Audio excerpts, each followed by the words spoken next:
Friends అందరికీ నమస్కారం. ఈ వీడియో క్రెడిట్ కార్డు లేదు అని బాధపడే వారి కోసం.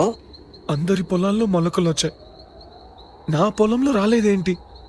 మీలో ఎవరైనా సిబిల్ ఇంప్రూవ్ చేసుకోవాలన్నా లేదంటే క్రెడిట్ కార్డు వెంటనే పొందాలన్నా కూడా మీరు ఈ టిప్ని అయితే ఫాలో అవ్వాల్సి ఉంటుంది. ఇది 100కి 200% వర్కౌట్ అవుతుంది. ఖచ్చితంగా ట్రై చేయండి. ఎందుకంటే 2012-13 టైంలో నేను కూడా ఇదే ఫాలో అయ్యాను. ఫస్ట్ మీకు బ్యాంక్ అకౌంట్ ఎక్కడ ఉందో అక్కడికి వెళ్ళి ఒక 10,000 రూపీస్ ఎఫ్డి చేయండి. ఎక్కువ చేసినా మీ ఇష్టం, నో ప్రాబ్లం. అలా చేసిన తర్వాత మీరు ఎఫ్డి చేసిన దానిపైన మీకు 80% of the credit limit eligibility వస్తుంది. గుర్తుపెట్టుకోండి, ఇది సిబిల్ పాడైపోయినా, సిబిల్ బాగోకపోయినా, సిబిల్ అస్సలు లేకపోయినా, లేదంటే ఫస్ట్ టైం క్రెడిట్ కార్డు తీసుకున్న వాళ్ళకి ఎవరికైనా కూడా అబ్జెక్షన్ అయితే ఉండదు. మీరు ఎఫ్డి చేసిన తర్వాత వెంటనే మీకు 80% of the credit limit sanction చేసి క్రెడిట్ కార్డ్ అయితే ఇచ్చేస్తారు. ఎగ్జాంపుల్గా మీకు 10,000 డిపాజిట్ చేస్తే 80% అంటే 8,000 రూపాయలు క్రెడిట్ కార్డు లిమిట్ అయితే ఇస్తారు.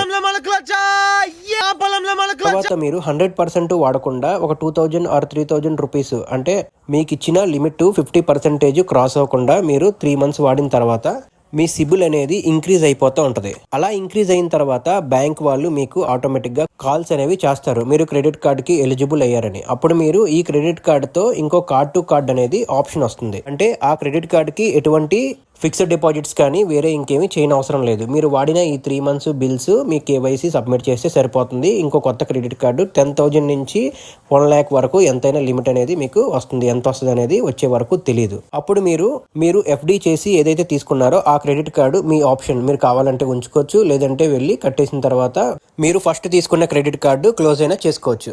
ఆ తర్వాత మీకు క్రెడిట్ కార్డ్స్కి కాల్స్ వస్తూనే ఉంటాయి. చూసుకోండి, అవసరమైనంత వరకే తీసుకోండి. క్రెడిట్ కార్డ్ బిల్స్ మాత్రం ఆన్ టైం పే చేయాలి. ఇన్ కేసు మీరు ₹1 వదిలేసినా కూడా, అంటే ₹100 ఉంది కదా మినిమం డ్యూ కట్టనవసరం లేదని వదిలేసినా కూడా 1,500 నుంచి 1,600 రూపాయలు ఛార్జెస్తో కట్టాల్సి అయితే ఉంటుంది. మళ్ళీ సిబిల్ అయితే డౌన్ అయిపోద్ది.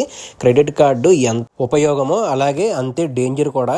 ఎక్కడ వాడాలో అక్కడే వాడాలి. ఎక్కడ పడితే అక్కడ వాడారంటే కనుక దీన్ని కట్టలేక తర్వాత మన తలకైతే చుట్టుకుంటుంది. ఇది వీడియో నచ్చితే లైక్ చేయండి, షేర్ చేయండి, సబ్స్క్రైబ్ చేసుకోండి. Thank you for watching.